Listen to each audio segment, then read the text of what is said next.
Hola médicos, bienvenidos a un nuevo video. Soy el doctor Darío Treviño, residente de cardiología, y en esta ocasión vamos a revisar el tema de hipertensión arterial sistémica. Este tema pues es muy importante porque siempre lo van a estar viendo a lo largo de toda su vida, independientemente de la especialidad que elijan, si se quieren preparar para la ENAM o si están como estudiantes de medicina, etcétera, ¿no? Es importante recordar que cuando tú hagas un resumen, eso es un consejo que les doy. Recuerden que siempre su resumen debe tener una definición, etiología, epidemia, cuadro clínico, diagnóstico, tratamiento y complicaciones para poder integrar todos los temas de la mejor manera. Estas diapositivas las puedes encontrar para descargar totalmente como parte de una membresía en nuestro Patreon de Red Médica Blog. Y ya después de todo esto, pues vamos a iniciar ahora sí con el tema. Importante recordar que la presión arterial va a ser la fuerza que se ejerce sobre el endotelio vascular y que ese es el resultado de dos determinantes: el gasto cardíaco por las resistencias vasculares periféricas. Y esto nos da resultado dos tipos de presión: la diastólica y la sistólica, o la que clásicamente dicen los pacientes, la de arriba y la de abajo. Entonces la presión diastólica, recordar que es la resistencia de los vasos sanguíneos cuando el ventrículo izquierdo se encuentra relajado, porque va a ocurrir sobre la diástole, mientras que la sistólica es esa presión que se genera por un ventrículo izquierdo que se encuentra contraído, que es la sangre que sale durante la sístole. Y estos son los dos periodos o los dos presiones que nos vamos a encontrar y que obviamente van a ser determinantes a la hora de que nosotros definamos que nuestro paciente tiene hipertensión arterial. La hipertensión, recuerden que se trata de una presión arriba de 140 o una diastólica arriba de 90. Después de un examen repetido, que tiene que hacer al menos unas 2 o 3 tomas en varias visitas, tomada en el consultorio. Y esta clasificación va a ser de utilidad para jóvenes, adultos de mediana edad e incluso para los ancianos. En el caso de los niños pediátricos, evidentemente en ellos va a ser a través de percentilas, que es como vamos a definir la presión arterial. También es importante recordar que nosotros podemos hablar de presión arterial de acuerdo a las diferentes categorías: normal, elevada, hipertensión con dos estadios 1 y 2. Y esto lo vamos a tener tanto por su presión arterial sistólica como su presión arterial diastólica, ¿de acuerdo? Entonces cada uno de estos, como vamos a ver más adelante, son una serie de clasificaciones que existen y que evidentemente no las pueden preguntar en algún momento. Recordar que la hipertensión, todo lo importante de esta enfermedad es que es un factor de riesgo independiente y modificable de enfermedad cardiovascular. También es un factor para enfermedad coronaria, insuficiencia cardíaca, enfermedad arterial periférica, enfermedad renal crónica y para trastornos cognitivos mayores. Además de eso, epidemiológicamente sabemos que es una de las enfermedades más prevalentes a nivel mundial. Hasta 3.5 billones de personas van a tener hipertensión arterial en cifras no óptimas. 874 millones van a estar arriba de 140. Y entonces 1 de cada 4 personas va a tener hipertensión, y que obviamente está ligado con el envejecimiento. Entre mayor sea una persona, mayor riesgo tiene de hipertensión. En pacientes de 40 a 69 años, un aumento de la sistólica arriba de 20 o de la diastólica arriba de 10 te duplica el riesgo de que puedas llegar a sufrir un evento vascular cerebral o cardiopatía isquémica, mientras que una reducción de 5 milímetros de la presión arterial sistólica te va a reducir la mortalidad de un evento vascular cerebral hasta en un 14% y la enfermedad cardiovascular hasta un 9%. Además de eso, si nosotros nos damos cuenta en estos mapitas, vamos a observar la distribución de los cambios que han ocurrido epidemiológicamente de la presión arterial. Arriba tenemos las mujeres, como se encontraban en las etapas de 1990, en esas décadas, y luego posteriormente acá tenemos un avance gigantesco de lo que fue el desarrollo epidemiológico de la hipertensión, que se puede considerar como un gran problema de salud a nivel mundial. Y lo mismo va a ocurrir en los hombres, ¿no? O sea, áreas donde a lo mejor no era tan prevalente la presión arterial o que tantos pacientes estuvieran hipertensos, sabemos que pues en la actualidad sí lo es. Entonces, puntos importantes de esto que tenemos que recordar en nuestros pacientes: que la prevalencia general, de acuerdo a las cifras que nos marca la guía de práctica clínica, va a ser de 32.3%. En México va a ser del 25 al 30%. Sin embargo, hasta 40% de los pacientes va a ignorar que tiene hipertensión arterial sistémica. El En Salud 2012 nos hablaba de una prevalencia del 31.5%. En aquellos pacientes que tenían obesidad aumentaba la prevalencia hasta 42% y en los que tenían diabetes hasta un 65%. Entonces es importante recordar que es el factor de riesgo modificable más frecuente para enfermedad cardiovascular y muerte. Y a pesar de eso, pues a veces no somos del todo estrictos con nuestros pacientes y se nos pasa, ¿no? Y a lo mejor no tenemos el tratamiento ideal en ellos. En medidas de prevención y salud, ¿qué se recomienda para los pacientes cuando estamos hablando de hipertensión? Pues se recomienda que a todos los pacientes hay que realizar un tamizaje a los 18 años de edad.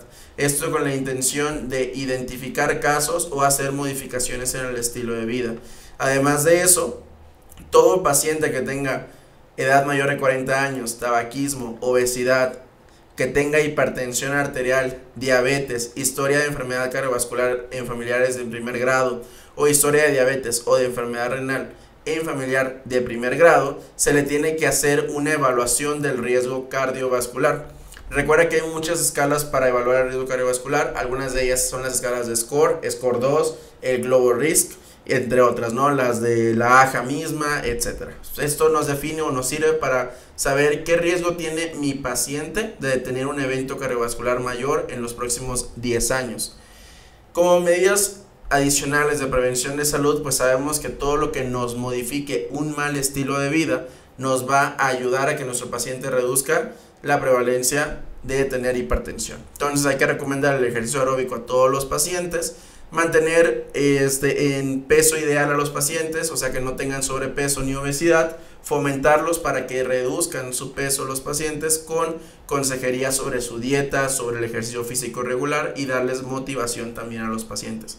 Evidentemente la dieta DASH es una de las dietas ampliamente reconocidas y que se recomiendan también en estos pacientes.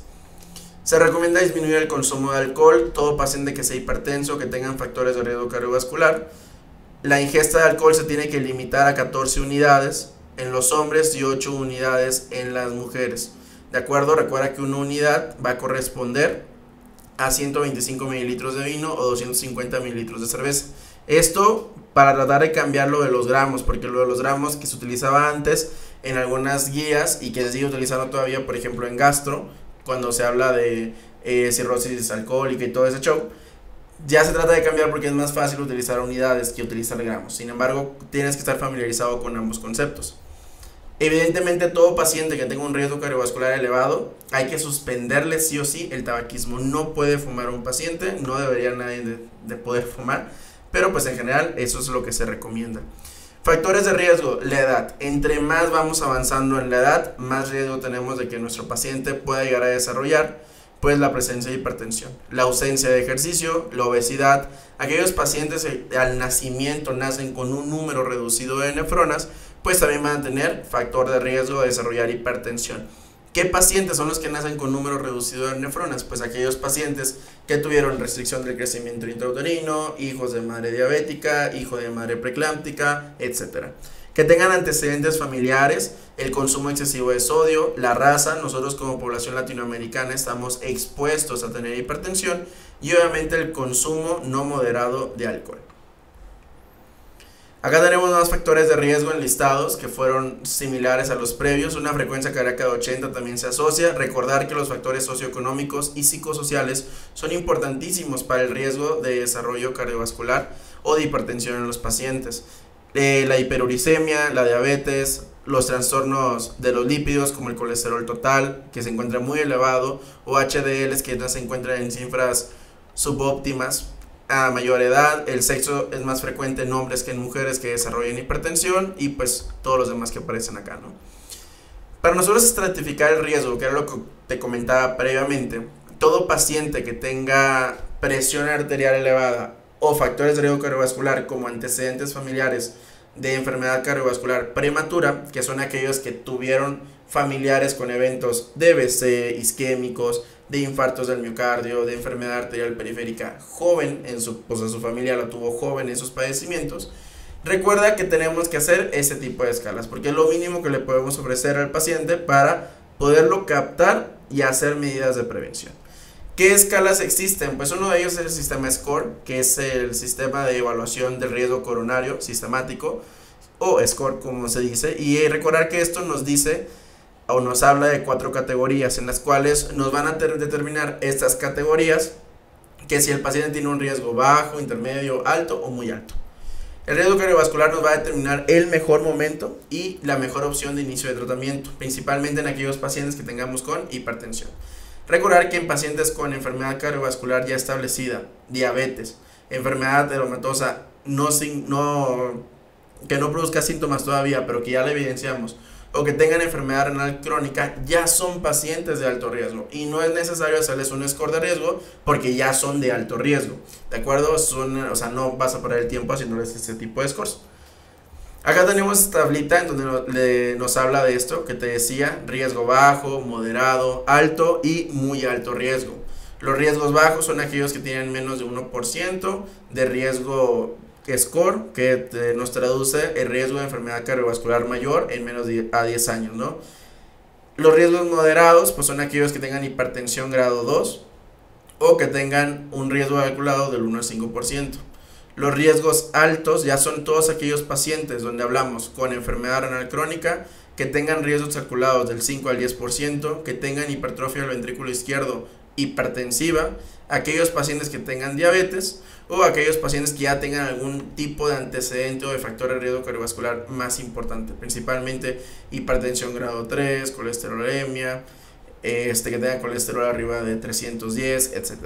Los de muy alto riesgo evidentemente son todos los que tengan un score de riesgo más del 10%, que tengan ya enfermedad renal crónica severa, que tengan diabetes con daño a órgano blanco, que tengan algún tipo de enfermedad cardiovascular documentada por imagen o que ya tengan datos clínicos de enfermedad cardiovascular mayor, infartos, aneurismas aórticos, que tengan un EBC o un stroke, que tengan síndromes coronarios agudos, etcétera, ¿no? Todo ese tipo de cosas nos va a definir el riesgo que tiene nuestro paciente y obviamente las intervenciones que tenemos que realizar tienen que ser de más a menos agresivas dependiendo del riesgo que tenga. Y esto es importante que lo conozcan porque esto es algo que ustedes le pueden ofrecer a todos sus pacientes, decirle qué riesgo tiene, por qué tenemos que ser más fuertes, más invasivos a la hora de tratar de reducir su tratamiento y que nos va a ayudar precisamente a poder hacer modificaciones en su estilo de vida.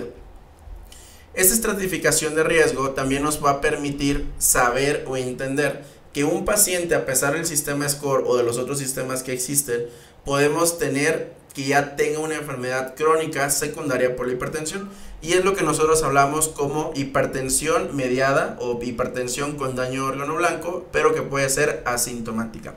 ¿De acuerdo? Todos son esos que vemos acá, principalmente son datos clínicos o por estudios de imagen que a lo mejor nosotros no nos damos cuenta, pero que si hacemos un estudio específico pues nos vamos a poder detectar que la hipertensión le puede estar causando ya daño a órgano blanco a pesar que el paciente no tenga síntomas.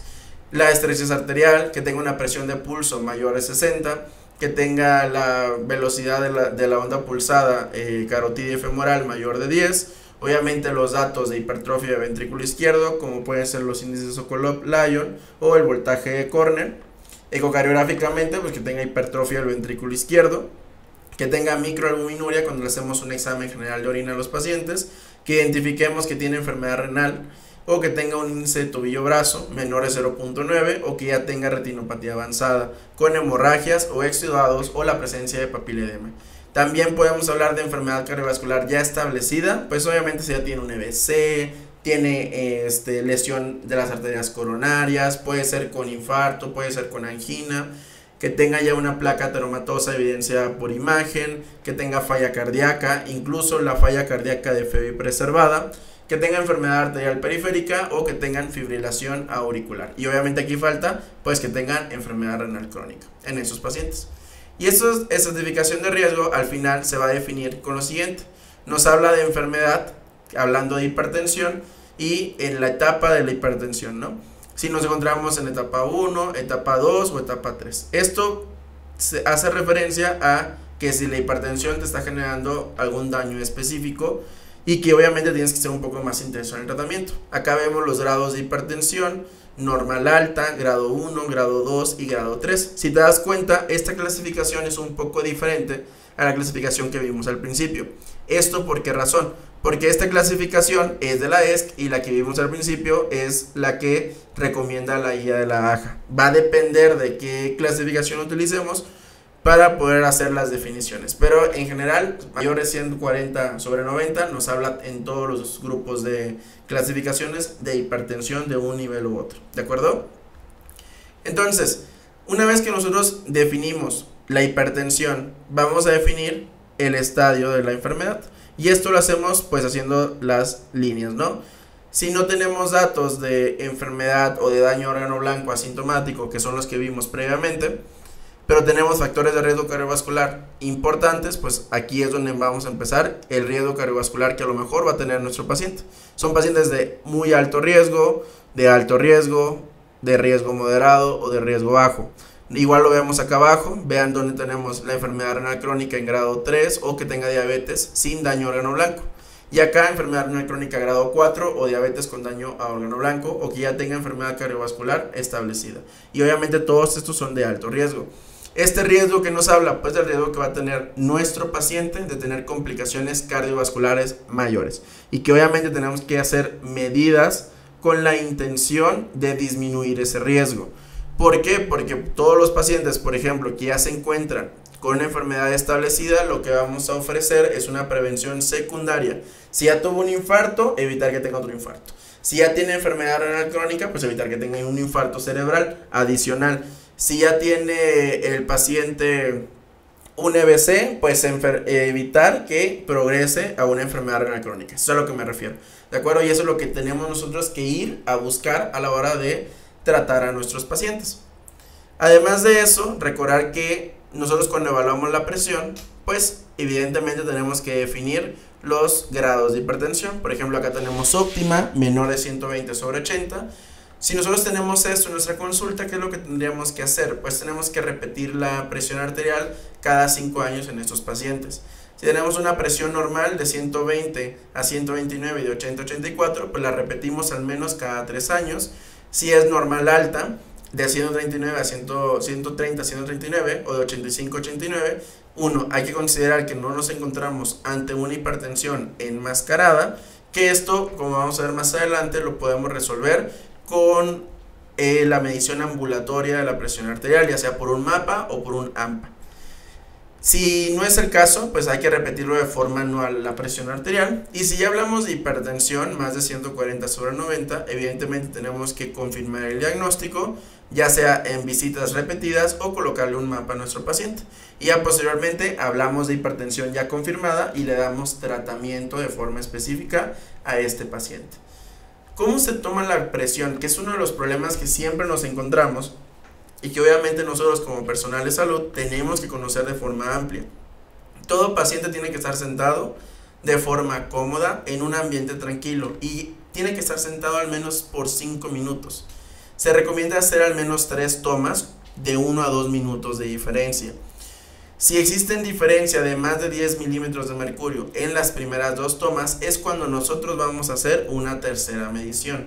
Y todo paciente que tenga arritmias, nosotros tenemos que considerar a lo mejor hacer tomas adicionales, dependiendo de que si el momento en que llega el paciente está todo nervioso y la arritmia se acelera y ya que estuvo sentado un rato, pues ya se le paró la arritmia, por decir algo, ¿no? Porque eso te va a modificar tu presión arterial.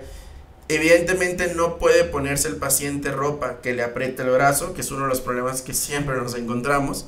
Que tenga que permanecer quieto, no tiene que estar cruzando las piernas. Aquí no dice, pero otra cosa es que los pies tienen que estar bien apoyados sobre el suelo. No puede tener los pies volando, como luego sucede con las personas muy chaparritas. El manguito debe colocarse a la altura del corazón, el brazo, ni muy arriba ni muy abajo. Y de 1 a 2 centímetros por encima del codo. Y el brazo tiene que estar muy bien apoyado. Una postura cómoda, sentada, los brazos apoyados, etc. Además de eso, pues podemos encontrarnos que nosotros, a pesar de hacer una correcta evaluación de la presión arterial, nos encontramos con esto que se conoce como pseudohipertensión. La pseudohipertensión no es otra cosa más que la medición indirecta con un manguito con el esfingomanómetro estándar sobre una pared arterial, pero que ya perdió la distensibilidad, o sea, es una pared rígida, que principalmente va a suceder en pacientes adultos mayores. Esto nos puede dar lugar a que observamos una hipertensión que es falsa, o sea, una pseudohipertensión. ¿Y cómo podemos hacer una evaluación de esta pseudohipertensión? Pues algo que nos sirve es la maniobra de Osler. Esta se traduce en que hay que inflar el manguito por encima de la presión arterial sistólica que registramos del paciente sobre la arteria radial o braquial, y que esta pues obviamente la tenemos que identificar sin pulso. Sin embargo, cuando nosotros hacemos la evaluación, supongamos la radial, ya se infló el manguito y hacemos la evaluación y nosotros podemos sentir, sientan ahorita ustedes su arteria, pueden sentir dónde está el pulso de su arteria radial y vean cómo le pueden hacer el contorno de la arteria. Cuando ustedes sigan sintiendo eso, a pesar de que ya le inflaste el manguito todo lo que da, es que es una arteria que está muy rígida. ¿Y eso qué quiere decir? Que tú le puedes inflar el manguito, pero la arteria no se reduce, o sea, no la puedes colapsar. Y por eso es que la presión no es valorable. ¿Sí me explico?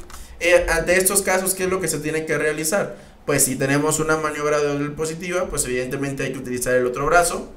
Si el otro brazo tampoco es de lo más correcto, pues entonces lo que tendríamos que hacer es una medición intraarterial de la presión arterial. Evidentemente ese es un método invasivo y que se utiliza solo en casos en el que sea muy necesario saber la presión arterial de los pacientes. Ya hablamos de que una toma correcta tiene que ser aquella en donde se miden ambos brazos en la primera visita y se tiene que utilizar el valor más alto como referencia. Recordar que se puede de forma adicional, principalmente en aquellos pacientes que son adultos mayores, hacer una medición en busca de hipotensión ortostática. ¿Esto cómo se realiza? Yo tengo a mi paciente sentado, ya le tomé la presión arterial y después de que le tomé la presión arterial le pido que se ponga de pie. Una vez que el paciente se pone de pie, pasado 1 a 3 minutos, le vuelvo a tomar la presión. Una caída arriba de 15 o de 10 a 20 milímetros de mercurio nos va a hablar de que a lo mejor tenemos una hipotensión ortostática después de haber hecho esta maniobra. Cuando hacemos la medición, otra cosa, cuando hacemos la medición de dos brazos distintos y que tengamos cifras arriba de 15 o de 20 milímetros de mercurio, nos puede hablar en población muy adulta, o sea adultos mayores, de que tengamos placas de ateroma y que eso pues obviamente nos está haciendo ese cambio diferencial. En población joven nos puede hablar que tengamos una coartación aórtica, ¿no? Que es uno de los datos de hipertensión secundaria que tenemos que buscar de forma dirigida. Recordar que hay que registrar la frecuencia cardíaca siempre para tratar de identificar arritmias cardíacas. A veces pasa que los pacientes adultos mayores tienen 180 de presión, pero tienen una frecuencia cardíaca de 30 latidos por minuto. Esa presión es una presión compensatoria. ¿Por qué? Porque el paciente probablemente cruza con una bradiarritmia, a lo mejor tiene un bloqueo auriculoventricular, no sé, y que eso le esté generando una hipertensión reactiva, ¿de acuerdo? Y que obviamente tenemos que tener atención porque se nos puede pasar o que el paciente tenga algún síncope o algo por el estilo. También recordar que esa toma de presión en la oficina o en los consultorios es la forma ideal en la que nosotros nos vamos a marcar para definir si nuestro paciente tiene o no hipertensión. Sin embargo, también le podemos decir a nuestro paciente que se tome la presión en su casa, o sea, fuera de la oficina. Esta medición de la presión puede ser un monitoreo de la presión arterial en casa con los aparatitos que ya conocemos, ¿no? Esos aparatitos pueden ser el mapa, que es este que vemos acá, es como un holter, es un brazalete que se pone y se le deja al paciente durante 24 horas y le va a estar registrando la presión, que es lo que conocemos como mapa. También podemos decirle al paciente que él se tome la presión de forma ambulatoria en su casa, y eso es con las maquinitas, ya sea con los brazaletes o con las máquinas estáticas y todo eso. Si nos vamos por la opción de las máquinas donde el paciente se toma él solito la presión, recordar que tiene que tomarse la presión al menos por 3 días, se prefiere de 6 a 7 días, y lo que yo siempre les recomiendo a mis pacientes es que no se tomen la presión o que no lo tomen ustedes a consideración lo que registraron los pacientes en el día 1 y en el día 2. Porque casi siempre el paciente está súper nervioso y tiene miedo de que vaya a salir hipertenso. Ya después del día 3, ya si vio que si salió hipertenso, ya se relaja un poco más. Y ya podemos considerar que esas cifras son mejores, ¿de acuerdo? Se tienen que tomar en la mañana y en la tarde con las mismas indicaciones de la toma correcta, o sea, el paciente sentadito y todo eso. Si nosotros utilizamos un mapa, que es esto de acá, lo único que cambia es que el brazalete va a ser automático, o sea, va a estar registrado o va a estar programado para registrar cada 15 o 30 minutos, dependiendo de cómo lo programemos, por todo un día. Usualmente en la noche los espacios se hacen de 30 minutos a 60 minutos, dependiendo pues de cada quien, ¿no? De cómo lo deje programado. Recordar que para poder hablar de esto que es correcto, tenemos que tener al menos un 70% de medición, y los mapas con la evaluación de lo de dipping y no dipping nos permite hablar de predictores de riesgo cardiovascular. Entonces, el mapa, como parte de las recomendaciones de la guía de práctica clínica, recordar que una de las ventajas es que nos puede hablar o nos puede traducir la presión arterial en diferentes momentos del día: paciente haciendo ejercicio, paciente trabajando, paciente durmiendo, etcétera. Nos puede identificar la presencia de hipertensión de bata blanca y enmascarada, conceptos que vamos a tocar más adelante. Nos habla de hipertensión nocturna y nos habla de enfermedad cardiovascular. Evidentemente puede hablarnos también de lo que les decía, que son los dipping y los no dipping. ¿De acuerdo? ¿Qué es esto de dipping y no dipping? ¿Qué son esos conceptos? Pues hacen la referencia que durante el sueño, recuerden que la presión arterial, lo normal es que descienda al menos un 10%. Eso es lo normal, porque ya no estamos en actividad y el cuerpo se relaja y pues todo se relaja, ¿no? Entonces va a bajar al menos 10% y es un fenómeno fisiológico, es normal, y se conoce como dipping o descenso de la presión arterial. Sin embargo, aquellos pacientes en donde haya ausencia o incluso aumenta la presión arterial con respecto a lo que se utilizaba en su valor diurno, se conocen como no dipper o no dipping, o que no descienden. ¿Esto qué se traduce? Pues que tenemos más riesgo de eventos cardiovasculares mayores, más riesgo de que el paciente desarrolle hipertrofia del ventrículo izquierdo, insuficiencia cardíaca o nefropatía hipertensiva. A día de hoy se considera el estudio MAPA como el método estándar para hacer el diagnóstico y la estimación de la presión arterial, y evidentemente nos da un valor pronóstico para el desarrollo de enfermedad cardiovascular. ¿De acuerdo? Conceptos súper importantes que no se les tiene que olvidar.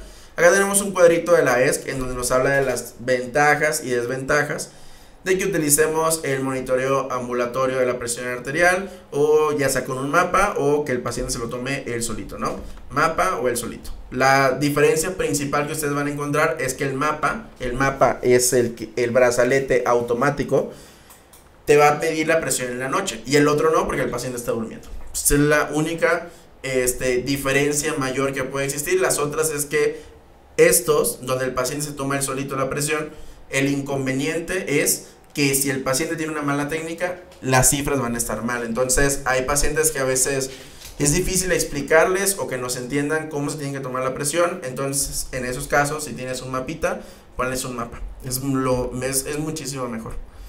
Y acá tenemos un algoritmo sacado de la guía de práctica clínica, donde nos habla del registro inicial de la presión arterial. Este registro inicial, recuerden que nos va a hablar de estas partes, ya sea que identifiquemos una presión arterial casual, ya sea sistólica o diastólica, y de acuerdo a cómo la estamos identificando es lo que nosotros vamos a proseguir a realizar.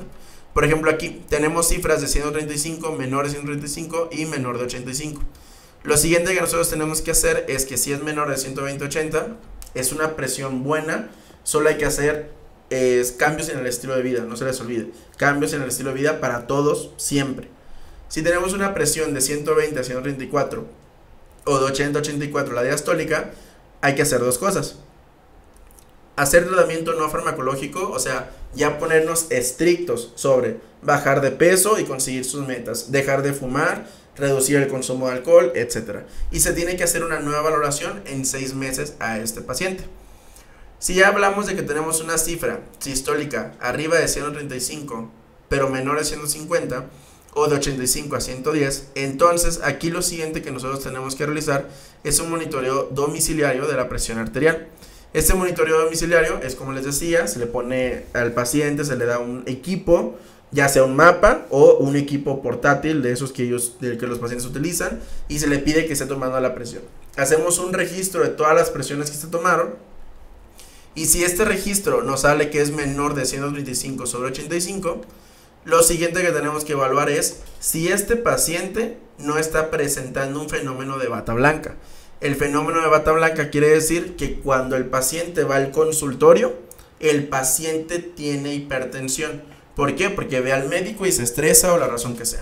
Cuando el paciente está fuera del consultorio, el paciente se le quita la hipertensión. Es el fenómeno de bata blanca. Entonces, es un paciente que tiene hipertensión. Cuando tú lo ves, le pides que se haga registros de la presión y los registros salen normales. Eso quiere decir que fue una bata blanca probablemente. Estos pacientes se les tiene que dar tratamiento no farmacológico y revalorar en 6 meses. Sin embargo, si nuestro paciente, después de hacerle el monitoreo domiciliario de la presión arterial, sale con cifras arriba de 135/80, o tengamos una presión sistólica arriba de 150 y una diastólica arriba de 110, nosotros integramos el diagnóstico de hipertensión arterial sistémica. Esta hipertensión arterial sistémica la vamos a definir en 2 estadios, estadio 1 y estadio 2. En el estadio 1 hablamos de 130/139 y de 81/89. Si tenemos o nos encontramos en esto, 130/139, 81/89, hay que definir lo siguiente si es una hipertensión de riesgo alto o con daño a órgano blanco, que es como las definimos previamente. El riesgo alto nos da los scores de riesgo, como puede ser el score 2, el global risk, como ya dijimos, o puede ser que tenga daño a órgano blanco. ¿Qué daño a órgano blanco? Pues que tenga hipertrofia de ventrículo izquierdo, exudados retinianos, etcétera, ¿no? Si no es de esto, tratamiento no farmacológico y valoración en 6 meses. Si la presión es de 130/139 o de 81/89, pero sí tiene daño a órgano blanco, o mi paciente ya tiene una hipertensión estadio 2 que es arriba o igual de 140/90, hablamos de que el paciente tiene hipertensión totalmente definida, que es de riesgo alto y que hay que darle tratamiento farmacológico para evitar que la enfermedad progrese y me genere una enfermedad cardiovascular establecida. ¿De acuerdo? Y eso es lo más importante al final. Y lo que vamos a ver a continuación son las formas en las cuales se puede clasificar la presión arterial. Esto, cuando tú estés revisando el tema, pues evidentemente le puedes pausar para poderlo leer todo, porque si no nos vamos a tardar muchísimo en esta clase.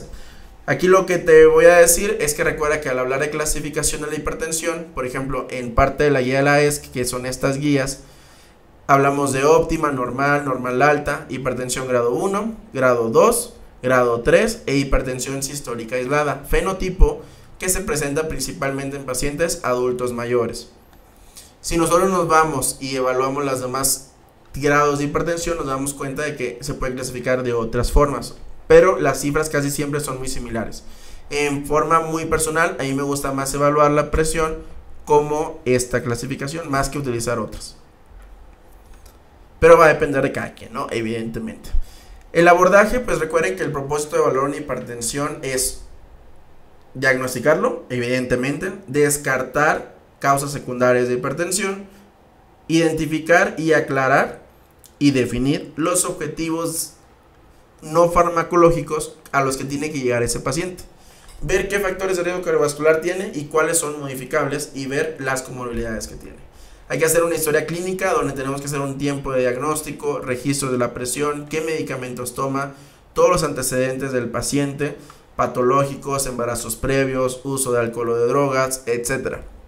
Hay varios escenarios en donde nos pueden estar hablando de que el paciente tenga a lo mejor hipertensión secundaria, principalmente aquellos pacientes jóvenes, menores de 40 años, que debutan con hipertensiones de grado 2 o de grado 3, o sea, ya hipertensiones que están a lo mejor son un poco difícil controlarlas, que tengan enfermedades del tracto urinario o renal, que tengan consumo de sustancias recreacionales, de acuerdo, que ha estado con uso de vasoconstrictores nasales, que hayan utilizado quimioterapia por algún tipo de situación médica o que hayan utilizado corticosteroides. También aquellos pacientes que tengan episodios frecuentes de sudoración, dolor de cabeza, palpitaciones o ansiedad, porque eso nos puede hablar de un feocromocitoma. Aquellos que tengan una hipocalemia provocada por los diuréticos, nosotros le damos un diurético al paciente y el paciente hace hipocalemia, no una hipocalemia justificada por el diurético que estamos utilizando, o sea, se encuentra con cifras de 2.5, 2.7 por un medicamento que a lo mejor no iba a producirle tanto. Esto nos puede hablar de un hiperaldosteronismo. También si tiene debilidad muscular o tetania nos puede hablar de eso. que tengan síntomas sugestivos de enfermedad tiroidea o de hipoparatiroidismo o hiperparatiroidismo también, que tengan historia de enfermedad de embarazo al momento de que desarrolló hipertensión o alguna otra cosa, o que el uso de anticonceptivos orales por tiempo prolongado, y evidentemente historia de apnea obstructiva del sueño, que es de las causas secundarias más frecuentes. Acá tenemos algunos de los datos que nos pueden hablar al momento de hacer una evaluación clínica, o sea, una exploración en nuestro paciente, y que a lo mejor podamos hacer intervenciones para reducir esa presión. En la piel, pues podemos observar las manchas café con leche, como puede ser la neurofibromatosis o el feocromocitoma. Al momento de palpar, hacer una palpación, recuerda que se tiene que poner en decúbito lateral al paciente, palpa los riñoncitos, si los sientes que están medio raros, con bolitas y demás, pues a lo mejor te hablo de una poliquistosis renal. En la auscultación, principalmente para la identificación de soplos, por ejemplo, que tenga un aneurisma de la aorta, que tenga hipertensión renovascular, coartación aórtica, etc. La diferencia de pulso de extremidades superiores a extremidades inferiores nos habla de coartación aórtica, que tenga signos de síndrome de Cushing, como puede ser la presencia de las estrías rojo-violáceas, la presencia de telangiectasias, etcétera, ¿no? También signos de enfermedad tiroidea, ya sea para hiper o hipo, o signos de acromegalia. Otro de los estudios que tenemos que realizar, pues básicos tienen que ser dos: electrocardiograma y el fonendoscopio, para ver si no tiene soplos o no tiene algo por el estudio, o algo más. Y lo otro, pues obviamente tenemos que evaluar con un oftalmoscopio, observar si el paciente tiene algún otro tipo de alteración, principalmente que nos haya desarrollado una retinopatía hipertensiva en alguno de los 4 estadios que existen. También tenemos que apoyarnos con un ecocardiograma, un ultrasonido carotidio, un ultrasonido abdominal y Doppler, la velocidad de onda pulsada y el resto de los estudios que vamos a ver más adelante. En los estudios de laboratorios es un perfil químico completo para poder identificar. No siempre se tiene que hacer, evidentemente no se lo vas a hacer cada consulta a tu paciente, pero cuando estás viendo un paciente a lo mejor joven, que no es normal que tenga hipertensión, hay que extender esto para tratar de identificar esas causas secundarias, porque nos va a ser de utilidad a la hora de estar evaluando una, o de buscar o diagnosticar una hipertensión secundaria. Acá hablamos de lo que es la hipertensión de daño órgano blanco. La hipertensión de daño órgano blanco, si nos enfocamos con el corazón, sabemos que uno de los principales problemas es que el paciente desarrolla una hipertrofia ventricular. Esta hipertrofia ventricular es secundario de ¿qué? Pues que existe una disfunción diastólica, un crecimiento auricular izquierdo y un aumento del riesgo de arritmias. Y esto se va a traducir electrocardiográficamente y ecocardiográficamente. El electrocardiograma es un buen estudio inicial para poder hacer esta evaluación y posteriormente solicitar un ecocardiograma. Esto lo podemos realizar con los criterios de Sokolov-Lyon, que recuerda que vas a medir la profundidad de la onda S, que es esta que cae, onda S en B1, y la altura de la onda R en B5, que vamos para acá, ¿no? B5, y esos son los criterios de Sokolov-Lyon. Mides esto más esto. Si es arriba de 35, nos habla de que el criterio es un criterio positivo. Aquí en este ejemplo tiene 55 el paciente. Otro dato es la R en ABL. Nos vamos a ABL. Si la R mide mayor o igual a 11 milímetros, es un dato positivo de crecimiento ventricular izquierdo. Aquí en este ejemplo mide 14. Y acá tenemos el índice de Cornell, ¿no? O el voltaje de Cornell, que lo que vamos a medir es la onda S en B3 más la onda R en ABL. Mayor de 28 o mayor de 20, si es hombre o si es mujer, nos sale hipertrofia ventricular. Acá hablamos de 42. Y también el producto de la duración de Cornell. Esto es resultado de que nosotros vamos a sumar el voltaje de Cornell y lo vamos a multiplicar. Sumamos S de B3 más R en ABL, nos da ese voltaje, y lo multiplicamos por el QRS que tenga el paciente. Por ejemplo, en estos casos se ve que son QRS anchos de 120 milisegundos aproximadamente, y eso lo multiplicamos, ¿no? Y ya, este es el resultado que nos salió en esta valoración del índice del producto de Cornell. Son datos que nos pueden sugerir por medio de electrocardiograma que es un paciente que tenga hipertrofia de ventrículo izquierdo. Y una vez que nosotros sospechamos eso, nosotros tenemos que hacerle un ecocardiograma. Recordar que el ecocardiograma es el estudio ideal para solicitar o para valorar si el paciente tiene o no hipertrofia del ventrículo izquierdo, porque nos permite ver la geometría del ventrículo izquierdo, además nos permite dimensionar otras estructuras, como el volumen de la aurícula izquierda, cómo está el arco aórtico, ver si no está disecado, ver si no tiene aneurismas, cómo está la función sistólica y diastólica del corazón, cómo está la función o la fracción de expulsión del ventrículo izquierdo y cómo se encuentra el gasto cardíaco. Sin embargo, todos estos, al final de cuentas, el ecocardiograma es un estudio ideal, pero el estudio confirmatorio o el gold estándar va a ser la resonancia magnética, que nos puede dar los mismos parámetros, pero pues es muchísimo más caro, ¿no? Acá tenemos algunos de los parámetros y cuando hablamos de anormalidad, dependiendo del tamaño de las cavidades y todo eso. Otros estudios que nosotros podemos utilizar a nivel ahora de los vasos sanguíneos para ver a daño órgano blanco puede ser el estrechamiento de la íntima media, por ejemplo en las arterias carótidas, como lo vemos acá. Podemos hacer mediciones de la velocidad de onda pulsada en las grandes arterias, como puede ser la arteria femoral, mayor de 10 metros sobre segundo se va a considerar normal. El índice tobillo-brazo, que es un índice que es clásico y que casi siempre lo preguntan en los exámenes, menor de 0.9 nos habla de una enfermedad arterial en las extremidades inferiores y también se va a asociar a un aumento del doble de la enfermedad cardiovascular. ¿De acuerdo? Es un riesgo cardiovascular alto, entonces tenemos que tener como que vigilancia en ese tipo de cosas en nuestros pacientes. También cuando utilizamos el oftalmoscopio, aquí está mal, oftalmoscopio, recordar que nos va a permitir identificar la retinopatía hipertensiva. Hay varios grados, esta es la clasificación de Kate Wagner y lo que nos identifica es la presencia de hemorragias retinianas, microaneurismas, exudados duros o papiledema. El grado 1 nos habla de una vasoconstricción arterial, el grado 2 nos va a hablar de que lo que vamos a observar son arterias contraídas, tortuosas, con reflejos luminosos aumentados, venas distendidas y el resto se va a encontrar normal. El grado 3 nos habla de arterias esclerosadas, que ya tenemos reflejos luminosos aumentados y que ya van a empezar a aparecer los vasos distendidos o hemorrágicos, los exudados retinianos, pero la papila aún se encuentra normal.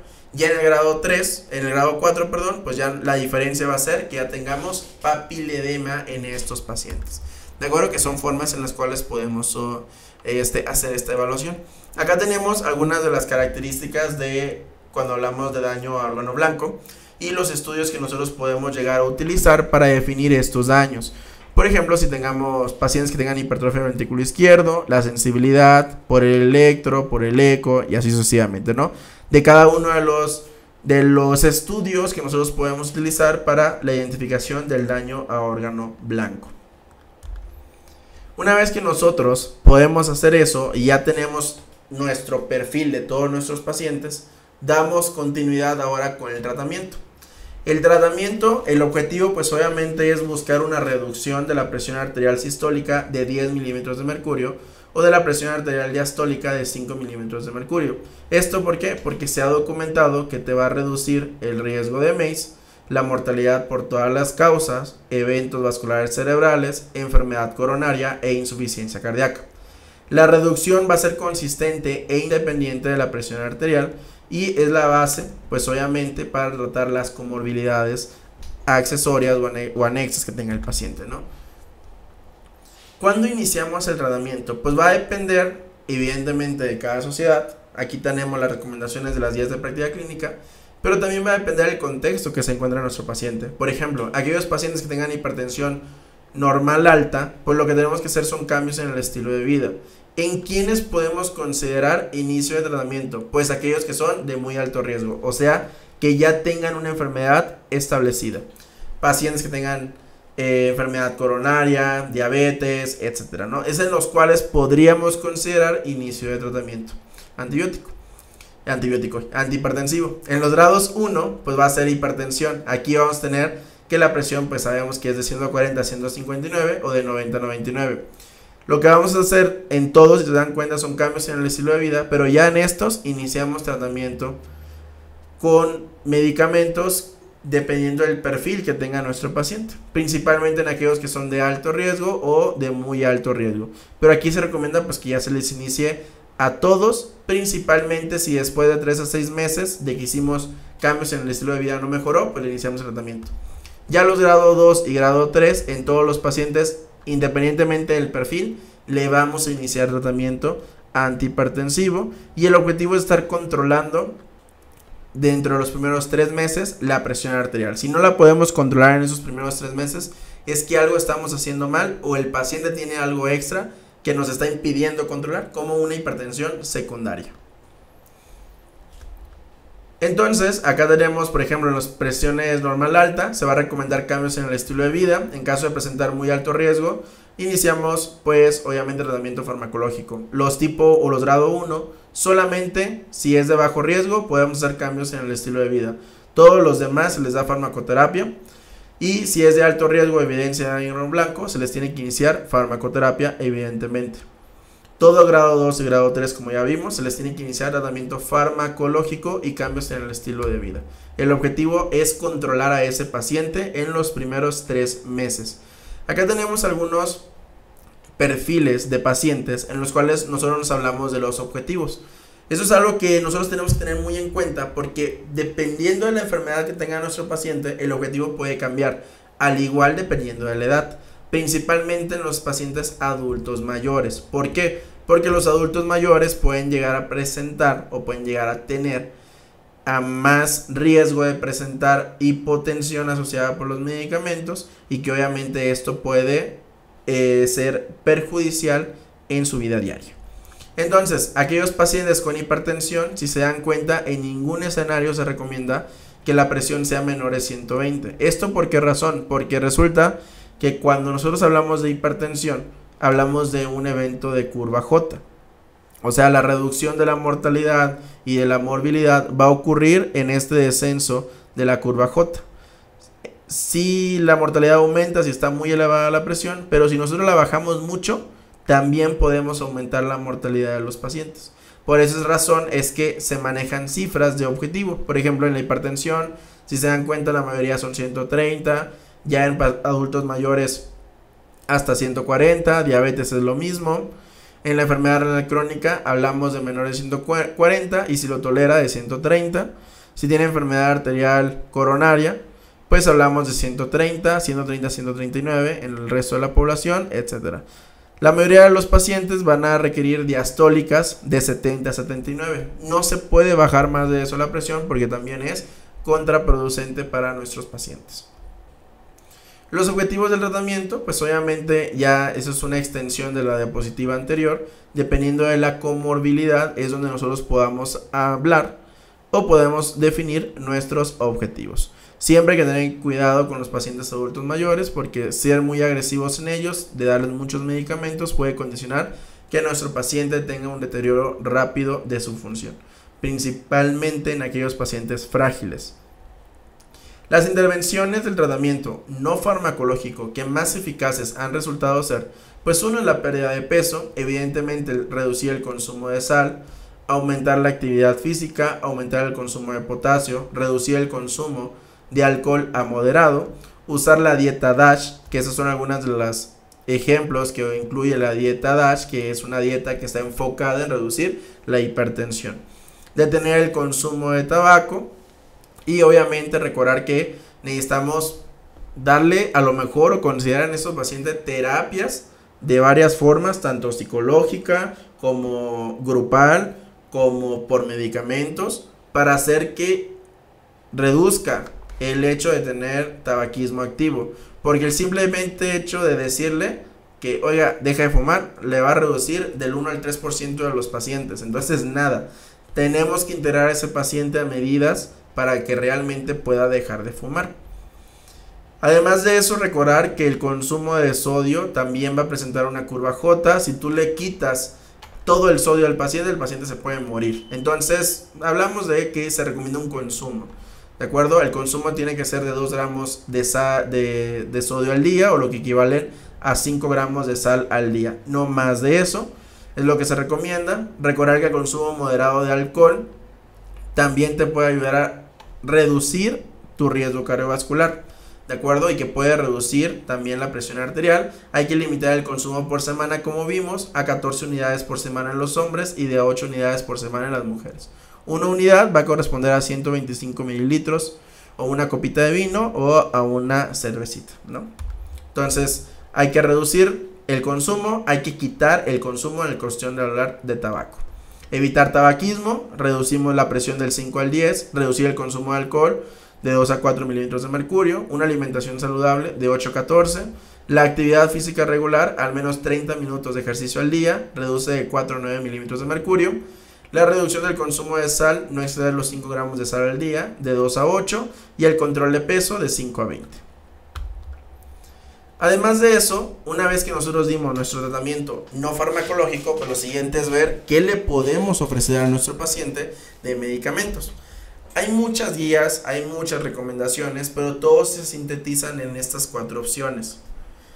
YECAS, ARA2, o antagonista receptor de aldosterona 2, los calcioantagonistas y las tiazidas, ¿de acuerdo? Aquí es angiotensina, perdón. Estos 4 medicamentos, YECA, ARA2, calcioantagonistas o bloqueadores de los canales de calcio y las tiazidas, son los tratamientos de primera línea que se recomiendan en los pacientes para reducir la hipertensión. Recordar que los beta bloqueadores, metoprolol, bisoprolol, nabilolol y todos esos modelos que existen, se pueden considerar de primera línea en pacientes que tengan la indicación de tenerlos. ¿Quiénes? Pacientes con insuficiencia cardíaca, pacientes con fibrilación auricular o pacientes que tengan cardiopatía isquémica. En el resto de los pacientes no se consideran tratamientos de primera línea. Además de eso, por parte de la guía de práctica clínica también nos ponen las mismas indicaciones: los inhibidores de la enzima convertidora de angiotensina o los YECA, los bloqueadores del receptor de angiotensina como pueden ser los ARA2, los dihidropiridínicos, bloqueadores de los canales de calcio como el amlodipino, y los no dihidros como pueden ser diltiazem y verapamilo, y los diuréticos tiacídicos y sus análogos.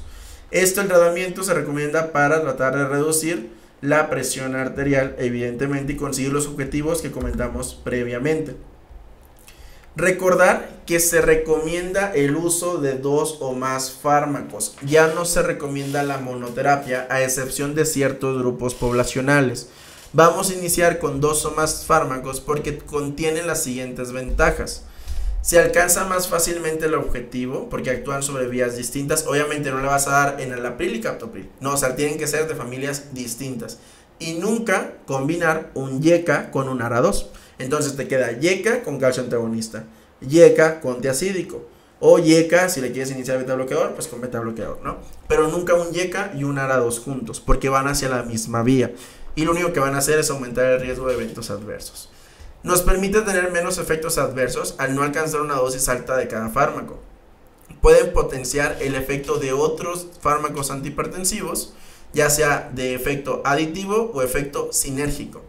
Y aquellos componentes unipíldora, pues es muchísimo mejor, porque el paciente tiene una mejor adherencia, que es uno de los problemas que podemos llegar a tener en ese tipo de trastornos. El tratamiento farmacológico, pues obviamente, como hemos revisado, va a estar enfocado todo paciente mayor de 18 años que se encuentra en estadio 1 y alto riesgo cardiovascular, pues hay que evaluar si tiene síndrome metabólico, obesidad o diabetes. Si sí lo tiene, le damos YECA con calcio antagonista o ARA2 con calcio antagonista. Si no lo tiene, podemos utilizar un YECA con indapamida o un ARA2 con hidroclorotiazida. Un tratamiento dual como terapia inicial. Si no logramos nuestra meta después de 2 semanas, acá son más estrictos en la GPC, tenemos que aumentar el tratamiento. Por ejemplo, a este YECA más indapamida le agregamos un calcio antagonista y al de abajo le agregamos un calcio antagonista, que es el tratamiento triple. Consideraciones especiales.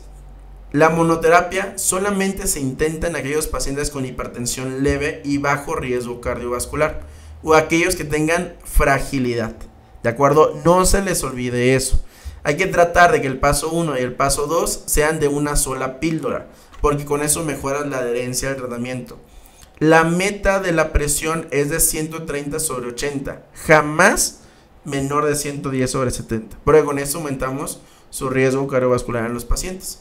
Y siempre considera la tasa de filtrado glomerular para dar el diurético que mejor se adapte a nuestro paciente. Porque eso se refiere a que si le vamos a dar diurético tiacídico o le vamos a dar diurético de asa. Una vez que nosotros llegamos al paso 3 o al tratamiento triple, si no funcionó después de 2 semanas que fue la anterior, pues entonces ese tratamiento triple le vamos a agregar espironolactona o algún otro medicamento. ¿Con la intención de qué? De que nosotros después de esto, si no mejora, pues podemos hablar ahora de otro perfil de hipertensión que se conocen como los fenotipos de hipertensión, que se conocen como hipertensión resistente, y hay que enviar a la subespecialidad correspondiente porque este paciente no mejora. Si después de esto el paciente ya mejoró, pues como dice, cada 3 meses le vamos a dar seguimiento y demás cosas. Hay que evaluar el aclaramiento de creatinina. ¿Por qué? Porque si es menor de 30 se sugiere usar un diurético de asa, furosemide, torsemide, bumetadina. Si se tiene un aclaramiento de creatinina menor a 30 mililitros por minuto, en el caso de la espironolactona, lo que se va a recomendar es utilizar prazosin o beta bloqueador, porque el riesgo de efectos adversos del espiro es mayor en estos pacientes, menor de 30 mililitros por minuto.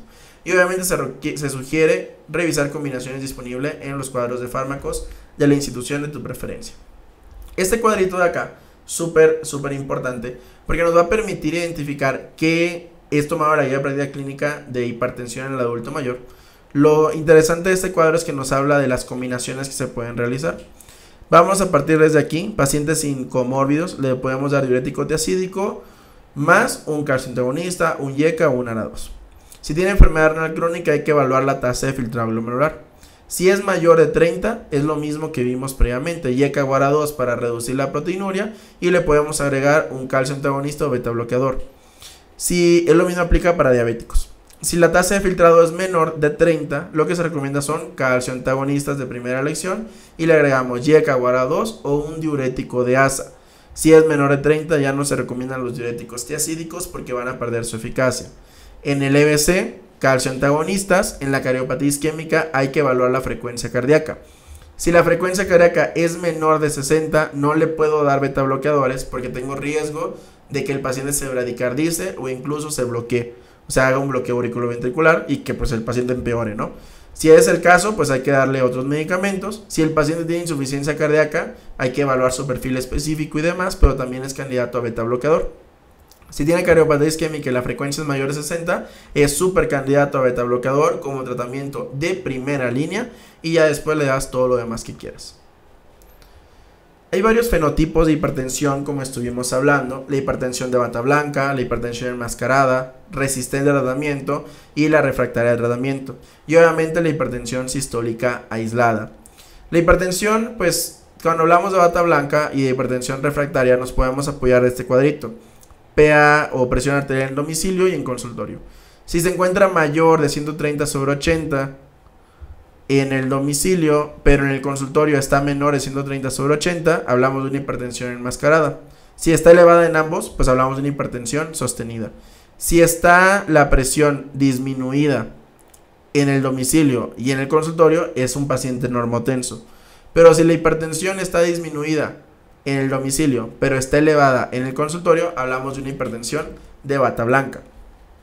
Y esta hipertensión de bata blanca, recordar, va a tener una prevalencia del 30 al 40% y se va a documentar pues evidentemente en un consultorio. Los factores de riesgo, principalmente la edad, las mujeres no fumadores, tienen una baja probabilidad de presentar una hipertensión con daño blanco estos pacientes. Sin embargo, recordar que además de eso, se puede llegar a presentar con una hipertensión grado 1. El diagnóstico se recomienda que se realice con un mapa o una medición de la presión arterial en casa y obviamente el riesgo cardiovascular en estos pacientes es bajo porque más se asocia una respuesta reactiva por el estrés de estar en el consultorio más que tenga un daño endotelial. Caso contrario, cuando hablamos de hipertensión enmascarada, esta se va a presentar en el 15% de los pacientes que tienen una presión normal en el consultorio. Es más frecuente en jóvenes, atletas que tengan consumo de alcohol, que tengan ansiedad, estrés laboral, obesidad, que sean enfermedad renal crónica o con diabetes, y se va a asociar a disglucemias, dislipidemia y daño a órgano blanco. Estos pacientes, para poder hacer el diagnóstico, necesitamos utilizar un mapa, si no en nuestro consultorio siempre van a aparecer con una hipertensión enmascarada, y eso es lo más peligroso, que puede que no nos demos cuenta y el paciente tener hipertensión. Además de eso, acá tenemos un algoritmo de la guía de práctica clínica donde nos habla o nos define los dos tipos de hipertensión. Principalmente si vamos a hablar de hipertensión de bata blanca, ya hablamos de que le hacemos un mapa, un monitoreo domiciliario. Si es menor de 130 en su casita, pues significa que era una hipertensión de bata blanca. Pero si al hacer esto la presión arterial es mayor de 130/80, pues hablamos de una hipertensión enmascarada. Obviamente en un paciente que tenga ausencia de hipertensión en nuestro consultorio. Y esas son las dos formas en las cuales vamos a hacer el diagnóstico tanto a la hipertensión de bata blanca como a la hipertensión enmascarada. Además de eso, tenemos otros perfiles como la hipertensión resistente y la hipertensión refractaria. La resistente, se va a definir como el fallo al tratamiento de primera línea, en donde ya utilizamos 3 medicamentos incluyendo un diurético, mientras que la refractaria es cuando ya pasamos, por ejemplo, los 3 medicamentos más la espironolactona, ¿de acuerdo? Y nos habla de que es una falla para conseguir una TA menor de 140/90. Esto pueden ser YECA con diurético, con calcio antagonista. Tiene una prevalencia del 5 al 30% y también podemos tener pseudo resistencia porque tengo una mala adherencia al tratamiento, porque tenga hipertensión de bata blanca adicional, mala técnica en las mediciones o calcificación de la arteria braquial, y que esto nos habla de una pseudo hipertensión o una pseudo resistencia. Hay algunas características que nos pueden hablar o que nos pueden principalmente decir o favorecer el riesgo de tener una hipertensión resistente. Aquellos pacientes con obesidad que tengan un consumo excesivo de sodio en su dieta, que son los problemas a veces que no podemos controlar, que tengan causas secundarias de hipertensión resistente, por ejemplo hiperaldosteronismo primario, enfermedad renovascular aterosclerótica, apnea obstructiva del sueño o enfermedad renal crónica, que tenga alguna enfermedad concomitante como daño al órgano blanco, diabetes o principalmente esos contextos, medicamentos o fármacos que te aumentan la presión arterial, anticonceptivos orales, agentes simpático-miméticos como los descongestionantes nasales, los AINES que les encanta a todos los pacientes estar tomándose su AINE todos los días, la ciclosporina, eritropoyetina, los esteroides y algunas terapias de cáncer, ¿de acuerdo? Obviamente, aquellos pacientes que consumen drogas recreacionales como la cocaína, anfetaminas o los esteroides anabólicos tienen riesgo de presentar hipertensión también. Todo paciente con hipertensión resistente hay que reforzar cambios en el estilo de vida y obviamente añadir la espironolactona. Si nuestro paciente no es candidato a espironolactona porque tenga alguna patología que no se lo permite o porque tenga una tasa de filtrado menor de 30, podemos utilizar bisoprolol o doxorubicin. Recuerda que la espironolactona, el efecto adverso que pueden llegar a presentar es que generan ginecomastia.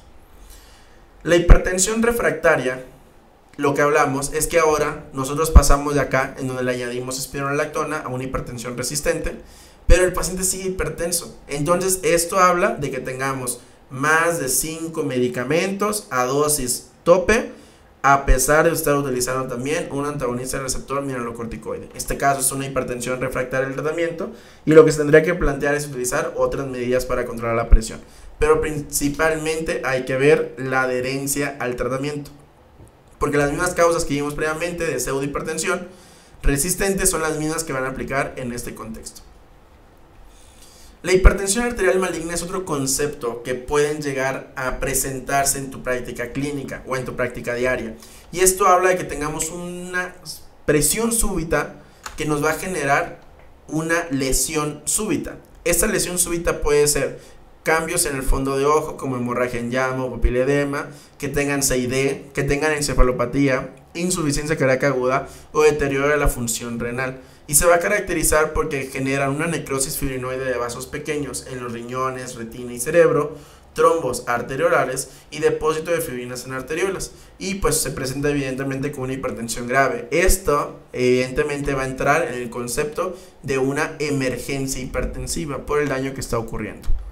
¿De acuerdo? Entonces eso es súper importante que ustedes la conozcan. Otro fenotipo es la hipertensión en el paciente joven. Es algo que se está presentando y que nos hemos dado cuenta más por los screenings que se realizan. Todo paciente con grado 1 se tiene que considerar cambios en el estilo de vida. Sin embargo, va a haber un subgrupo de pacientes que tienen una presión arterial sistólica elevada, mayor de 140 a 159. Tienen un riesgo similar cardiovascular de un paciente que tenga una presión arterial normal alta. Sin embargo, aún no está del todo definido, se les da tratamiento. Como contexto personal, siempre que he visto pacientes de este tipo es porque tienen factores de riesgo cardiovascular adicionales y hay que darles tratamiento. Evidentemente, si tienes 150, 155 en la calle, pues no lo vas a dejar así, ¿vale? Entonces, yo sí les daría tratamiento. La hipertensión sistólica aislada, el envejecimiento, recuerden que es algo progresivo y va aumentando conforme conforme la persona va envejeciendo, es más la rigidez arterial, es más el daño endotelial, es mayor la presión de pulso, y esto genera que tengamos un patrón que se conoce como hipertensión sistólica aislada. Estos cambios lo que generan o lo que reflejan es que existe una disminución de la distensibilidad o un aumento de la rigidez de las arterias grandes de conductancia, y esto genera que el paciente tenga una presión de pulso, una diferencial muy amplia, porque tenga una presión sistólica. En estos pacientes los medicamentos ideales son los calcioantagonistas, porque son los que mejor responden a la reducción de la presión. También recordar que la hipertensión, uno de los problemas que pueden llegar a generar es que generen disfunción sexual. Obviamente es una complicación que afecta la calidad de vida de forma negativa en los pacientes. La prevalencia aumenta con pacientes con hipertensión y se puede agravar o desencadenar por el mismo tratamiento antihipertensivo, por el uso de diuréticos tiacídicos, por el uso de beta bloqueadores, y aquí lo que tenemos que hacer es ver si cambiamos medicamentos o demás. Puede beneficiarse con el uso de los YECA o los ARA2, los calcioantagonistas o los beta bloqueadores con efecto vasodilatador. Acá en esos pacientes se les puede indicar los inhibidores de la fosfodiesterasa 5, son útiles y no están contraindicados en esos pacientes. Pacientes con cáncer también tienen un aumento del riesgo de presentar hipertensión, principalmente en aquellos que utilizan inhibidores del factor de crecimiento endotelial como el bevacizumab o el sunitinib. Estos pues obviamente van a inhibir la producción del óxido nítrico y te aumentan la hipertensión, porque el óxido nítrico es un vasodilatador. Los inhibidores del proteasoma como el carfilzomib van a reducir la respuesta vasodilatadora de la acetilcolina y también te producen hipertensión. En estos pacientes lo que se recomienda es que se les dé YECA o ARA2. Hay que tratar de evitar el uso de calcioantagonistas, principalmente en aquellos pacientes que estén utilizando sorafenib, porque va a bloquear la enzima del CYP3A4, que va a reducir la eficacia del medicamento. Entonces, si podemos evitar los calcioantagonistas, muchísimo mejor. Y se recomiendan YECAs y ARA2 para dar al tratamiento en los pacientes con cáncer. El seguimiento de estos pacientes, hay que evaluar una respuesta médica a los 2 meses y se va a esperar una reducción de la presión arterial en las primeras 2 semanas.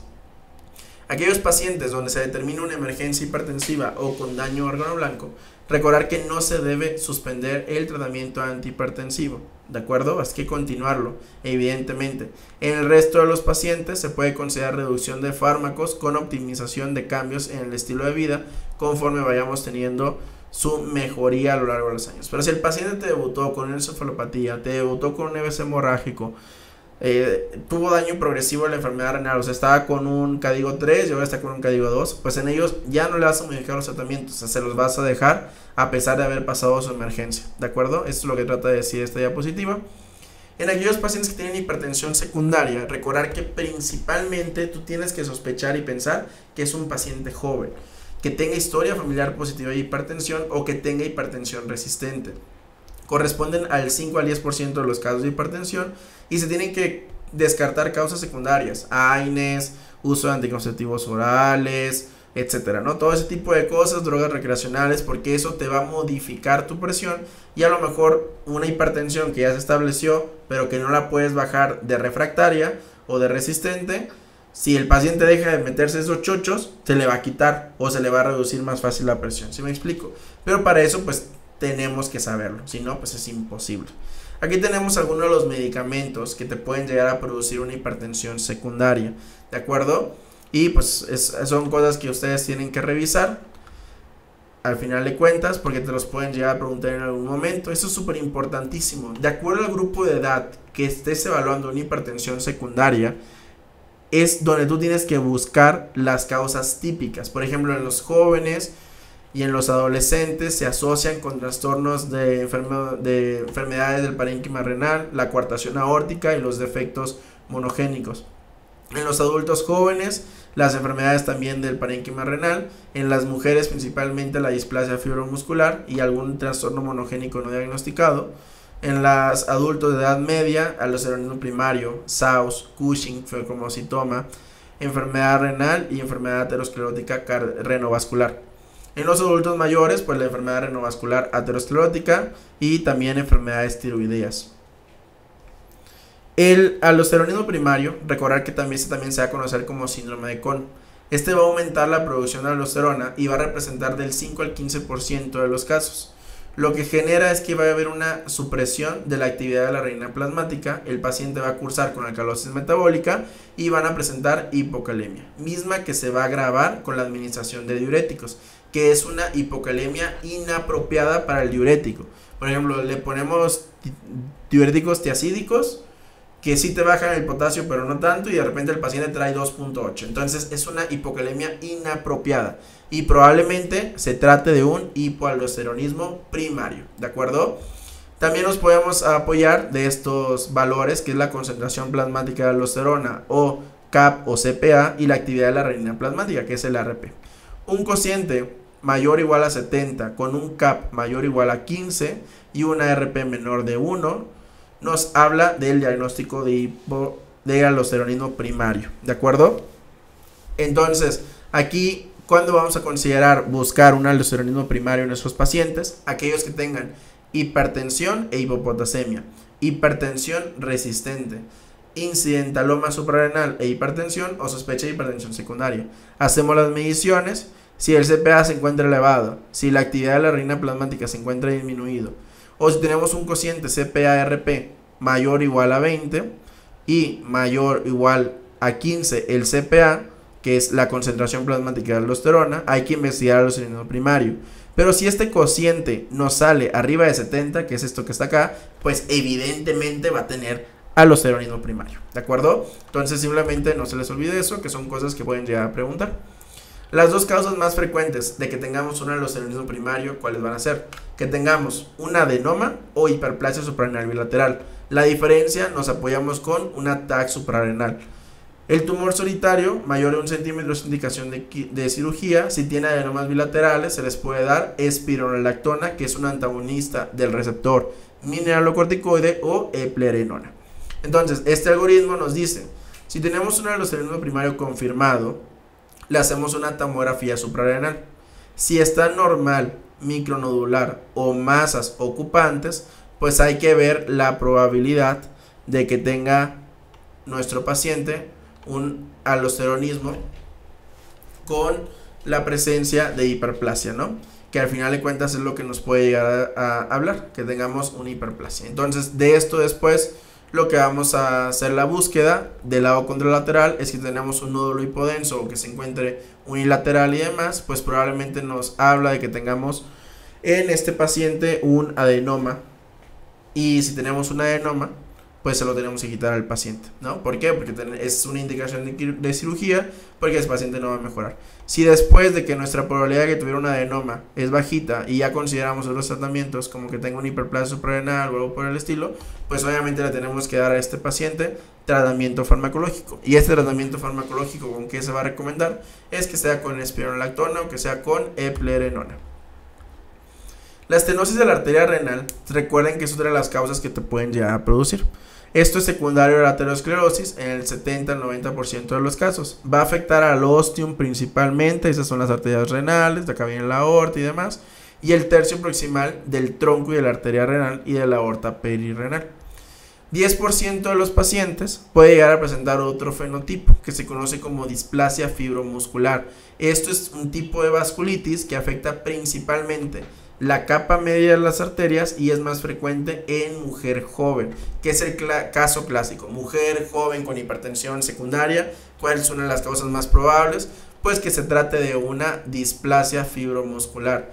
Esta, a diferencia de la enfermedad aterosclerótica, va a afectar los 2/3 distales de la arteria renal, como lo vemos acá, ¿de acuerdo? Por ejemplo, aquí tenemos 2/3 distales de la arteria renal, no está muy proximal como si está aquí, totalmente proximal, ¿sí ven? Es el inicio de la arteria renal, esto es el resto de la arteria renal, y afecta a los 2/3 distales de la arteria renal.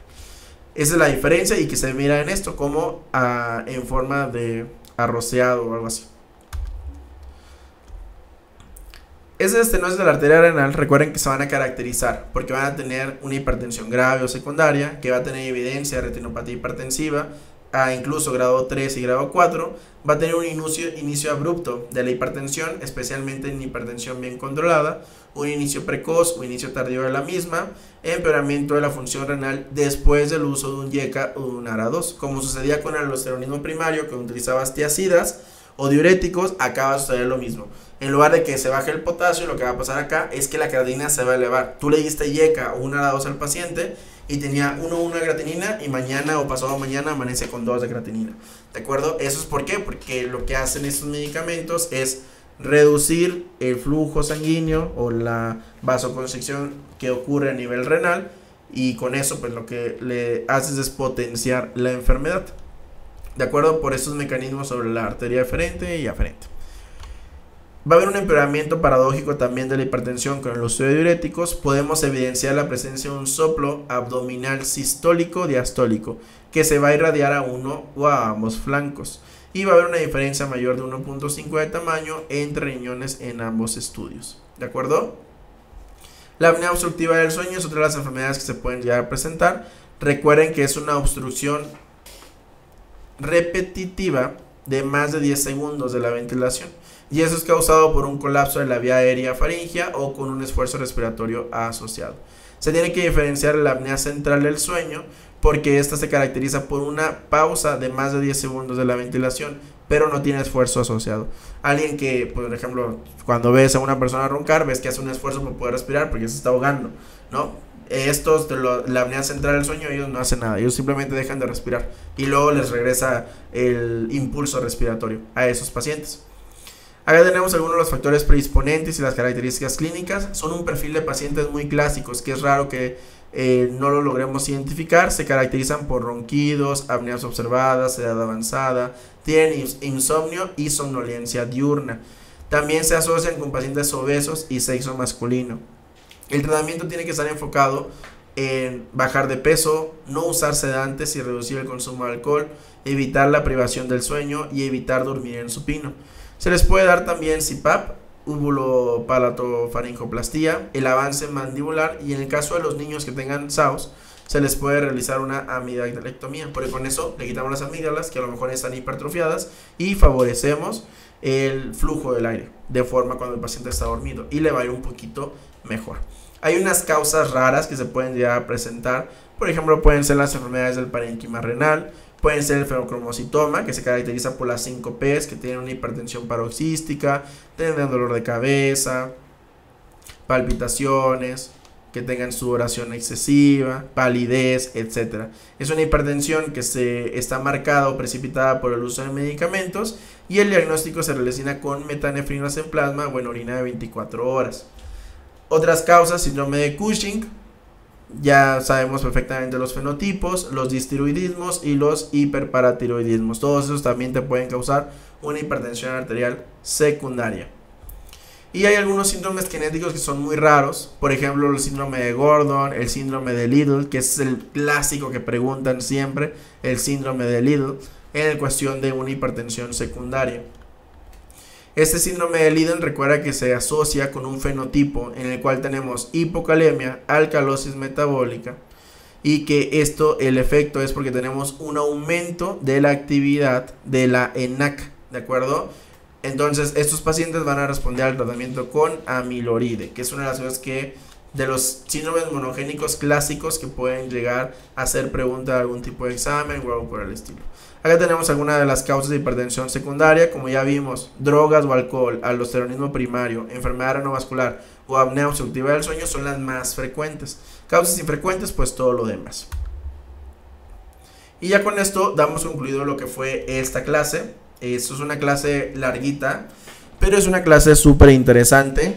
Evidentemente es una de las clases que todos como médicos debemos de conocer, porque es un problema que ocurre a nivel mundial, la hipertensión arterial. Y pues espero que la clase te haya gustado. Estaré encantado de revisar los comentarios que nos dejes de la clase. Igual si tienes alguna aportación de algo que no hayamos revisado, pues no dudes en dejarla en la sección de los comentarios, ¿de acuerdo? Soy el doctor Darío Treviño. Esto fue hipertensión arterial por parte del equipo de Red Médica Blog. Nos vemos hasta la próxima. Chao, chao.